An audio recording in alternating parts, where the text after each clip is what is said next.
So today I would like to share with you something that I feel that is very important, and sometimes we don't do it very often. That is this ability that we have from disconnecting from the world outside to connect with ourselves, to go inwards. And then when our cup is full, we are able to go to the outside and to share that same light, that same pulsation that we have inside of our heart. So this for me started back in 2000 and let's say 2019 when I started working more on myself. But I was still very disconnected from myself at that time. I was always going with the flow, what everybody said to me to do. I was very work oriented. My personal life was kind of, a mess. And um, and then I came to Bali. I did a yoga teacher training, and that really changed my life in a way that it changed my perspective about stuff. So made me see life with a different pair of eyes. And what started to happen was that I changed so much in from since I arrived here, so since December 2022 until May of this year, that I was afraid to go back home. I was afraid of facing my family. I was afraid of showing the self that I discovered, the self that I truly was, but it was just like layer upon layer upon layer. It was just uncovered. And in here, I had the space to really go inwards and really allow that light to start to be bigger than my fears, bigger than my thoughts about if things don't work out, bigger than my anxiety.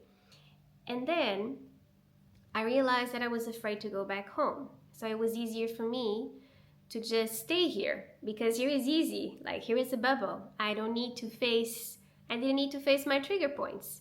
And I didn't to face my family and show them who I really was. And that person that I was not accordingly maybe to the expectations they had of me, that I built that image.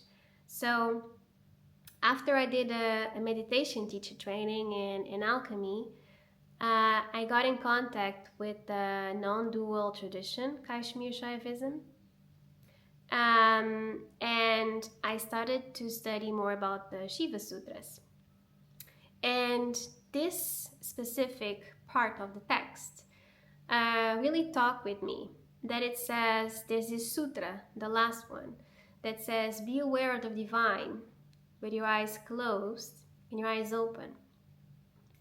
And that for me shifted everything because I realized that it's so much easier to always be out of our triggers, right? It's so much easier to just run away from it. But in the end of the day, we all run away from something.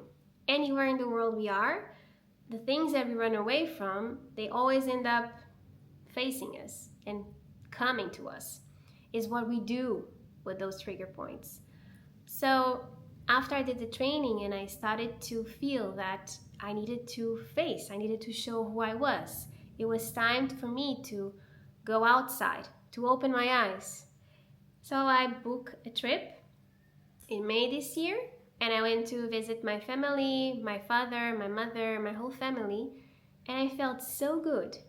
Like I felt that I was able to have a real relationship with them, like a real connection, because I was able to connect with myself, my big self, my small self, my heart, and I was able to be me, and I didn't feel fear. So what I want to share with you is that sometimes we feel that going out and just isolating ourselves will make things easier. But from my experience, what I feel is that it will come anyway. Life will make you face these trigger points. And the real life starts when we open our eyes. But it's okay from once in a while, we close the eyes, we go inwards. And then we need to be able to open our eyes and engage with the world outside. Shine the light of our heart with the world outside. And if you want to learn a little bit more about how to do this, I really recommend doing some meditation classes. And if you want, I can guide you and I can help you in this. Just reach out to me. I hope that this video helps you and that it's okay to go inwards, but don't lose the opportunity to really go outside, to engage with the world outside. There's where the true life begins.